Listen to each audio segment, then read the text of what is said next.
गजाननं भूतगणादिसेवतं कपित्थजम्बुफलचारभक्षणं उमासुतं शोकविनाशकारकं नमामि विघ्नेश्वरपादपंकजं।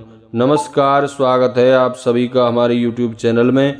आज के इस वीडियो में आप श्रवण करेंगे गणेश विनायक चतुर्थी व्रत की कथा। चैनल पर नए हैं, चैनल को सब्सक्राइब कर लें।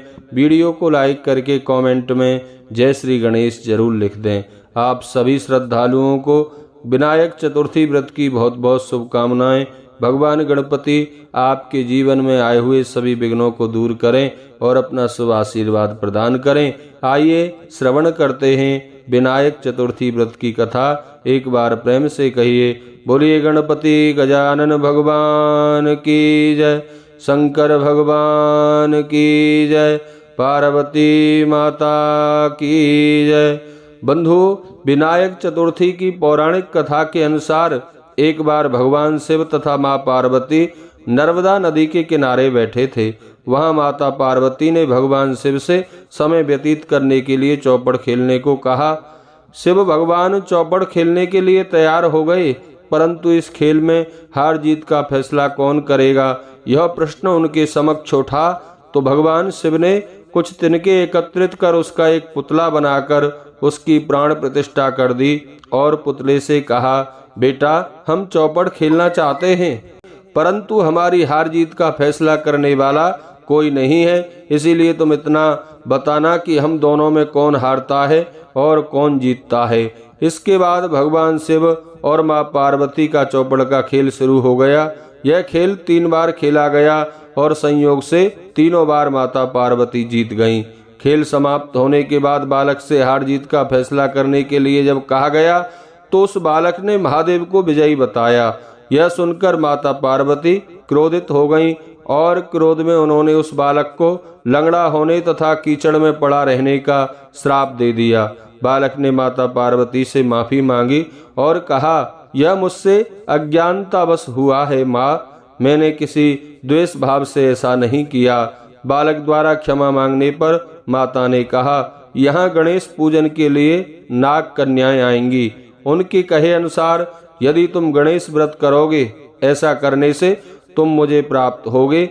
यह कहकर माता पार्वती भगवान शिव के साथ कैलाश पर्वत पर चली गईं। 1 वर्ष के बाद उस स्थान पर नाग कन्याएं आईं।